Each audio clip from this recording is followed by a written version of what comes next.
যুবক ভাই, স্বপ্ন পুরা হবে না। বাড়ি বানাবি, বাড়িতে ঘুমাইতে পারবে কিনা জানা নাই। যুবক রে, তোর হাতে বাইদের আবার ছিল, বাড়ি বানাইছস, বাড়িতে থাকতে পারবে কিনা, স্বপ্ন পুরা হবে কিনা জানা নাই। ডুপ্লেক্স বাড়ি বানাইয়া আমার চোখের সামনে আমি দেখেছি বাবাই ডুপ্লেক্স বাড়িতে ঢুকতেই পারে নাই, চোখে দেখতে পারে নাই। গত 2 বছর আগে আমার এক প্রোগ্রাম ছিল সিলেটের বাবা, আমি বিমানে ওইটা সিলেটে গেছি, ওরা আমাকে রিসিভ করার জন্য বিমানবন্দরে আসছে। আমার সাথে যেই লোকটা বারবার ফোনে যোগাযোগ, আমার রিসিভ করে বাসায় নিয়া, আমি বললাম বসার ব্যবস্থা কোথায়? হুজুর জমজ হাফেজ সাহেবদের বাড়িতে। কাদের বাড়িতে? জমজ হাফেজ সাহেব। আমি কই কি রে, এটা আবার কেমন কথা, হাফেজ সাহেব আবার জমজ কেমনে হয়? হুজুর আপন 2 ভাই, জমজ ভাই, দোনোজনই কোরআনের হাফেজ। সুবহানাল্লাহ। এই জমজ ভাইদের বাসায় আমার নাস্তার ব্যবস্থা, আমার রেস্টের ব্যবস্থা। তো আমার গাড়ি দিয়ে ওরা নিয়ে গেছে, গেটের কাছে গিয়ে দেখি ভিতরে একটা ডুপ্লেক্স বাড়ি, চতুর্দিক দিয়ে ঘেরাও করা, সিকিউরিটি গার্ড দাঁড়ানো। আমি বললাম এটা কাদের বাড়ি? এটা কোনো এমপির বাড়ি নি। কয় না হুজুর, এটাই জমজ হাফেজ সাহেবদের বাড়ি। সুবহানাল্লাহ জোরে কোন সবাই। সিলেটকে বলা হয় বাংলাদেশের লন্ডন। এত ভিআইপি ডুপ্লেক্স বাড়ি, আমি ভিতরে গেছি। এখন আমার জন্য নাস্তার ব্যবস্থা। তো ওরা 2 ভাই, জমজ 2 হাফেজ সাহেব নাস্তা আনে, কিন্তু চেহারা বুঝার মতো কায়দা নাই কে কোনটা, একেবারে হুবহু একই চেহারা। সুবহানাল্লাহ বলবেন না সবাই? শুধু পোশাক দেখলে বোঝা যায় যে 2 জন মানুষ, নাইলে একেবারে পোশাক না থাকলে হুবহু 2 জন কি একরকম। 2 জমজ হাফেজ সাহেব আমার খানা আইনা খাওয়ায়। আমি কিসের খানা দেখবো, আমি খালি ওদের চেহারা দেখি বারবার। মাঝে মাঝে মোসাব্বা লাগা যায়, কোনটা আগে আইলো কোনটা পরে আইলো। আমি প্রথম মনে করছি বুঝি ওরাই 2 ভাই, ওরাই বুঝি ড্রেস পাল্টায় পাল্টায় আমার কাছে আসে।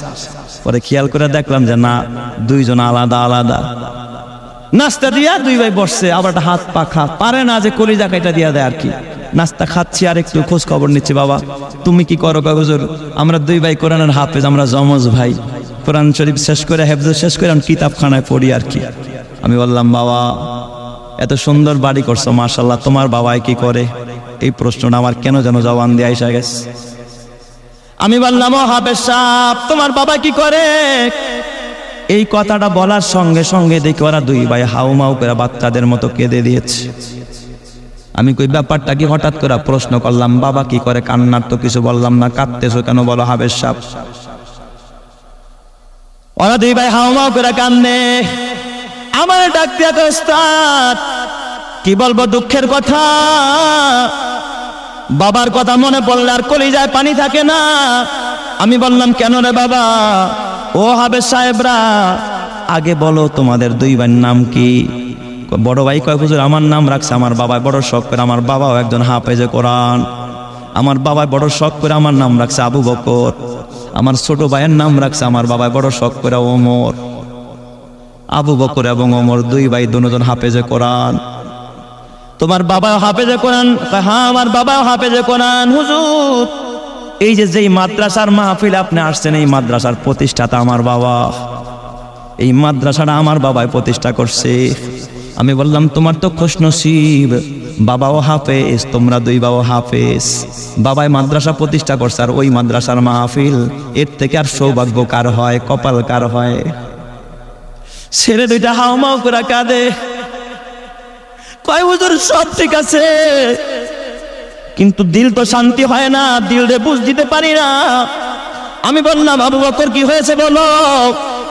কয় হুজুর আমার বাবা কোরআনের হাফেজ।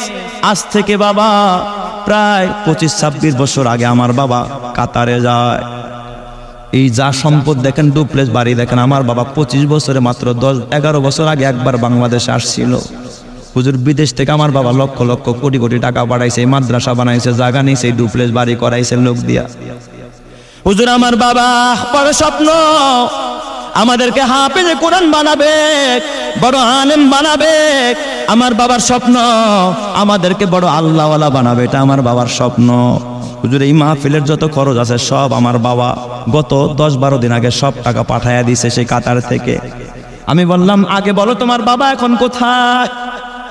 এই কথাটা বলতেই ছেলে 2টা একেবারে বসে পড়ে গেল, কান্নায় ভেঙে পড়ে গেছে।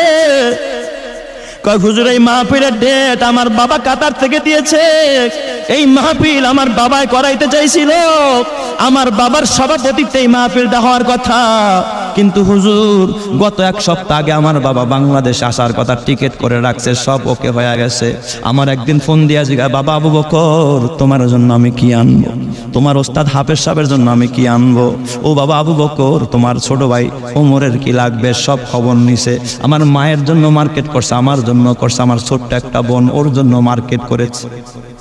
হুজুর আমার বাবা বাংলাদেশে ফিরবে গত এক সপ্তাহ আগে ফেরার কথা, কিন্তু হুজুর কসম আল্লাহ, আমার বাবা যে এইভাবে দেশে ফিরবে আমি বুঝতে পারি না।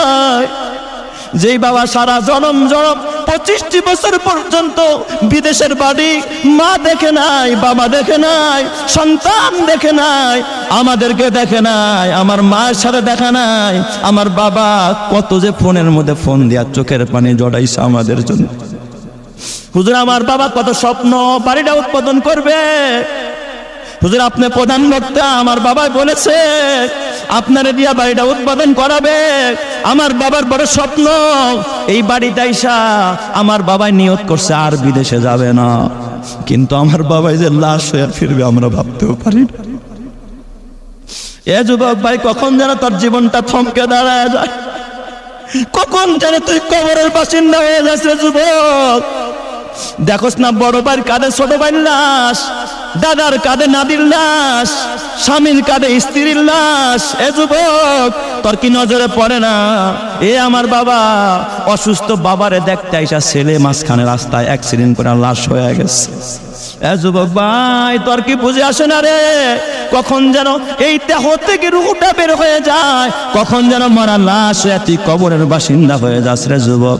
এখনো সময় আছে, এখনো তওবা কর, এখনো আখিরাতের কথা মনে কর, মরণের কথা চিন্তা কর। ওই কবরটাকে জান্নাতের ঘর বানায়া দিবেন যিনি, তিনি কে? আল্লাহ।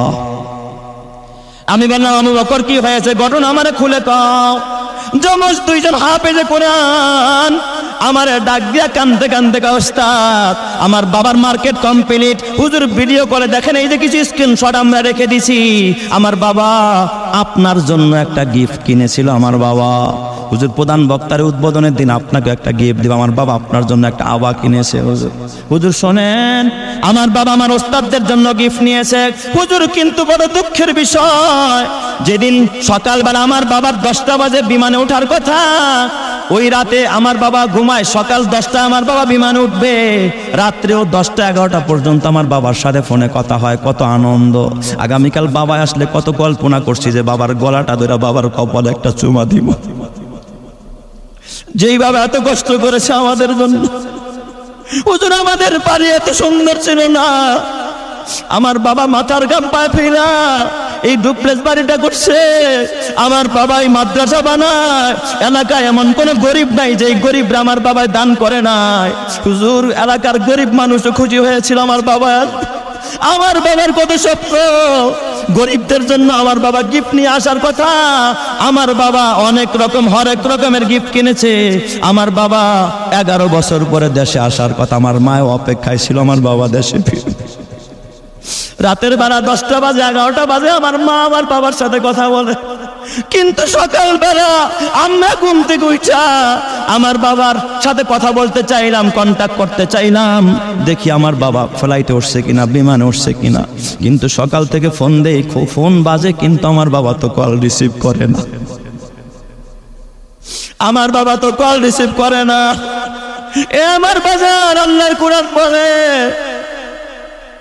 কুল ইন্নাল মাউতাল্লাযী তাফিরুনা মিনহু ফাইন্নাহু মুলাকীকুম সুম্মা তুরাদ্দুনা ইলা আলিমিল গায়বি ওয়াশ শাহাদাতি ফায়ুনাব্বিউকুম বিমা কুনতুম তা'মালুন।